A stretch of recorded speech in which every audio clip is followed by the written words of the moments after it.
कल से नवरात्र प्रारंभ होगा।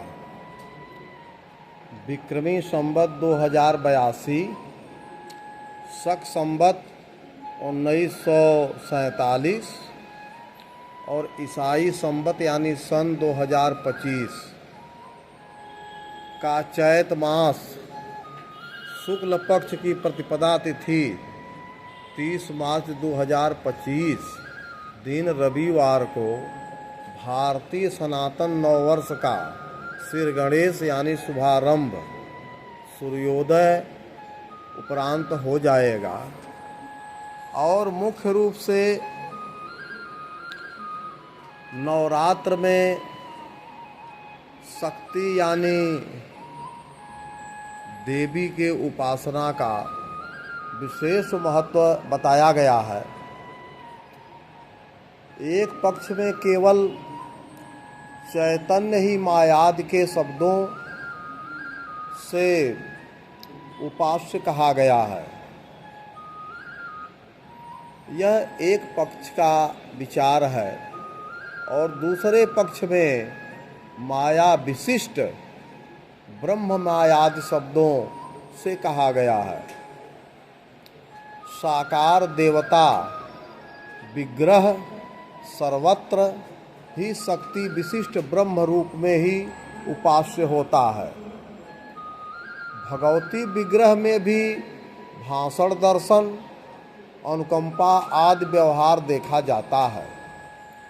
फिर उसमें जड़त्व की कल्पना किस तरह से की जा सकती है।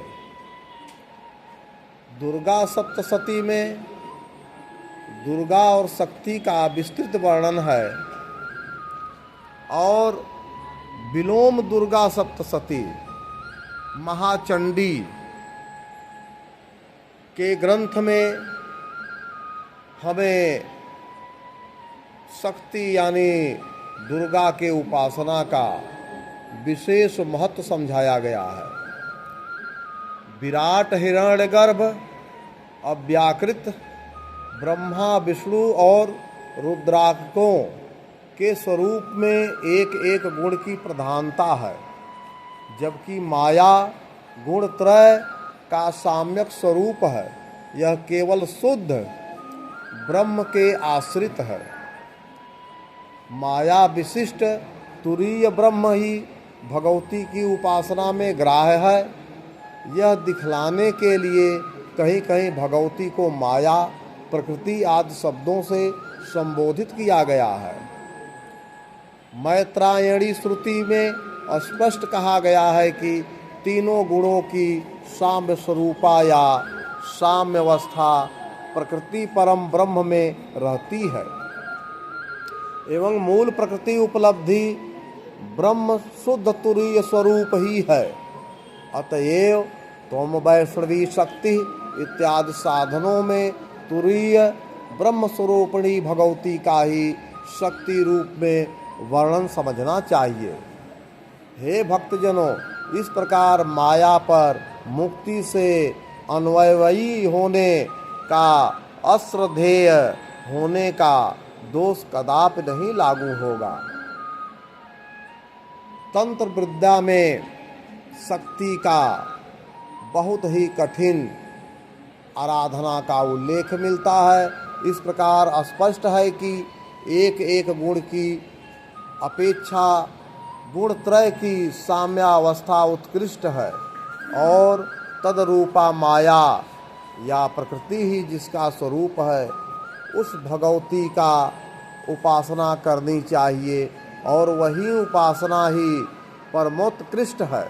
अतएव कामार्थी भोक्षार्थी सभी के लिए भगवती की उपासना परमावश्यक है। वहीं ब्रह्म विद्या है, वहीं जगत जननी है, उसी में ही सारा विश्व व्याप्त है। जो उनकी पूजा नहीं करता उनके पुण्य को माता भस्म कर देती है। जैसा कि कहा गया है, यो न पूजयते नित्यम चंडिकाम भक्तवत्सलाम भस्मे कृत्यास्य पुण्यामि निर्दयेत परमेश्वरी। वैकृतिक रहस्य में इसका वर्णन मिलता है। देवी भागवत के प्रथम मंत्र में ही भगवती के सगुण निर्गुण दोनों रूपों का वर्णन मिलता है। सर्व चैतन्य रूपाम तामाद्याम विद्याम च धीमहि बुद्धिम यो न प्रचोदयात्। वह भगवती सर्व चैतन्य स्वरूपा अर्थात सर्वात्म रूपा है। सबका प्रत्यक्ष चैतन्य आत्मस्वरूप ब्रह्म ही है। वह स्वतः सर्वोपाधि निरपेक्ष तथा अखंड बोध रूप आत्मा है। ब्रह्म विषयक शुद्ध सत्वांत मुख वृत्ति पर प्रतिबिंबित होकर वही अनादि ब्रह्म विद्या है। एक ही शक्ति अंतर्मुख होकर विद्या तत्व रूपिणी होती है। तदरूपाधिक आत्मा तुरीया कहलाती है। हे भक्तों, बहिर्मुख होकर वही अविद्या कहलाती है। तदउपाधिक आत्मा प्राज्ञ है। माया सरल ब्रह्म ही ध्यान का विषय है। वही बुद्धि प्रेरक है। अतः वेदांत की दृष्टि से शक्ति रूपा भगवती सर्वोपरि विनिर्मुक्त स्वप्रकाश चित्त ही है और वे ही परम ब्रह्म आत्मा आदि शब्दों से लक्षित है। सप्तशती में वर्णित भगवती त्रिगुणात्मिका स्वरूपा है। इस कारण से सप्तशती की उपासना सर्वोत्तम एवं सर्वश्रेष्ठ उपासना है, जिसे हमारे ऋषि महर्षि संतों ने, हमारे विद्वानों ने दुर्गा सप्तशती के पाठ का विशेष महत्व नवरात्र के समय बताया है। गंधर्व तंत्र में कहा गया है कि देवता बनकर देवता की और देवी बनकर देवी की पूजा करनी चाहिए। आप नवरात्र में जब देवी की आराधना और उपासना करेंगे तो आप समझिए, आप अपने को देवी स्वरूप मान करके, और आपको यह मानना पड़ेगा कि आपके अंतर मन में, आपके हृदय में देवी शुद्ध रूप से विराजमान है, और तब आप पूजा करेंगे तो शक्ति का आभास आपको होगा। जो व्यक्ति स्वयं को देवता न समझकर देवता का पूजन करता है, उसे उसका पूर्ण लाभ नहीं प्राप्त हो सकता। रुद्रयामल में कहा गया है, सर्वासु ब्राह्म्य पूजासु अंतः पूजा विधीयते, अंतः पूजा महेशानि बाह्य कोटि फलम लभेत, भूत शुद्धि लिपिन्यासो बिना यस्तो प्रपूज्येत, विपरीत फलम तद्दाद भक्त्या पूजने यथा। अर्थात सभी वाह्य पूजाओं में अंतः पूजा की जाती है। हे पार्वती, अंतः पूजा वाह्य पूजा से कई करोड़ गुना अधिक फल देती है। शिव जी महाराज माता पार्वती को यह विषय समझा रहे हैं। भूत शुद्धि एवं मातृका न्यास के बिना जो पूजा करता है, उसे भक्ति के बिना की गई पूजा के समान विपरीत फल प्राप्त होता है। यहाँ भी देवता बनकर देवता की पूजा तथा देवी बनकर देवी की पूजा करने का ही संकेत है। वशिष्ठ रामायण में भी कहा गया है कि यदि कोई व्यक्ति स्वयं को विष्णु समझकर पूजा करता है, तभी उसका पूर्ण फल प्राप्त होता है। यदि वह पूजा करता है तो वह स्वयं को ही विष्णु का ही प्रतिरूप समझे। भविष्य पुराण में भी कहा गया है कि यदि कोई रुद्र भगवान शंकर की पूजा करता है तो स्वयं को ही रुद्र समझे। आग्नेय पुराण में भी इसी कथन को दोहराया गया है। गंधर्व तंत्र में भी कहा गया है, भूत शुद्धि पीठ शक्ति न्यास ऋष्यादि न्यास करण न्यास अगन न्यास विद्या न्यास आदि का रहस्य समझे ही बिना उपासना करता है, वह देवता के समक्ष स्वयं को मूर्ख मूढ़ प्रदर्शित करता है। सर्वत्र ही स्वयं को देवता या देवी समझकर देवी या देवता के पूजन करने का संकेत एवं निर्देश दिया गया है। जब आप शास्त्रों का अध्ययन करेंगे तो उसमें स्पष्ट रूप से ये सब तथ्य आपको स्वतः प्राप्त होते हैं। देखिए, मूल रूप से स्वयं के अंदर देवत्व की भावना लेकर उपासना करने का निर्देश है। जब तक स्वयं में और उपास्य देवी देवता के अंतर की भावना बनी रहेगी, तब तक उपासना पूजा पूर्ण रूप से फलवती नहीं होगी। अमर कथा में शिव जी माता पार्वती को ऐसे ही विश्वकर्मा के आराधना की भी बात उन्होंने बताया है कि अगर आप किसी देवी देवता यानी विश्वकर्मा देव की भी आराधना पूजा करते हैं तो आपको उसमें उनको अपने अंदर निहित करना होगा।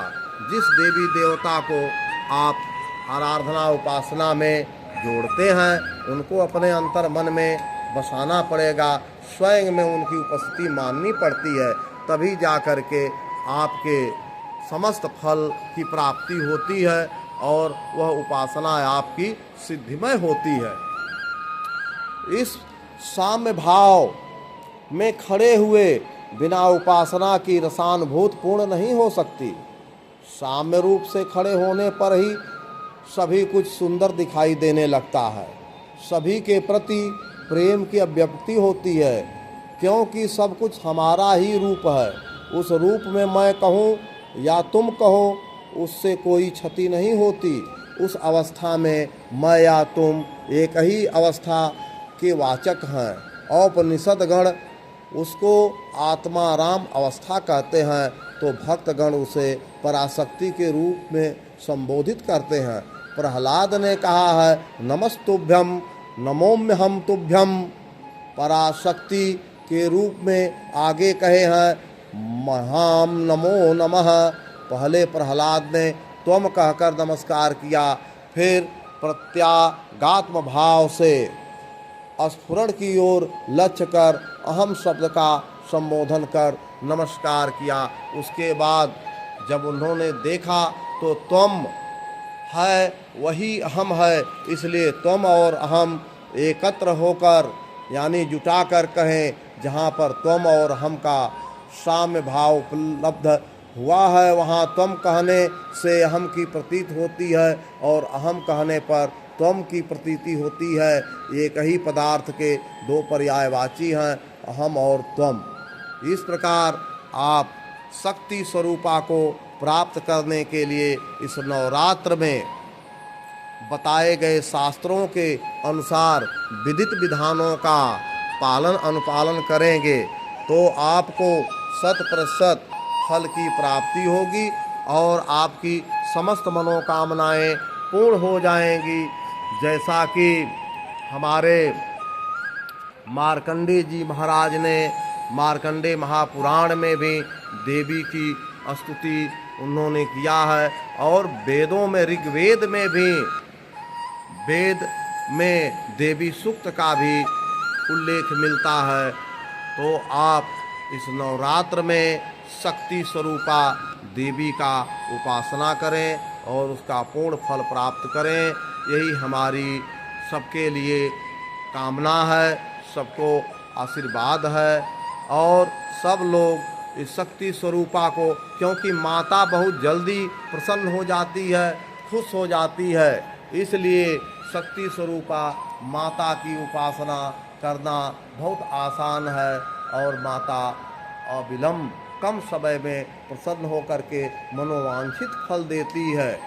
जैसा कि स्तुति में कहा गया है नमो देव्यै महादेव्यै शिवाय सत्तम नमः नमः प्रकृतये भद्राय निहता पड़ता अस्मताम।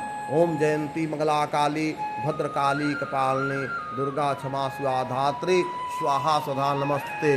ओम दुर्गाई नमः ओम दुर्गाई नमः ओम दुर्गाई नमः।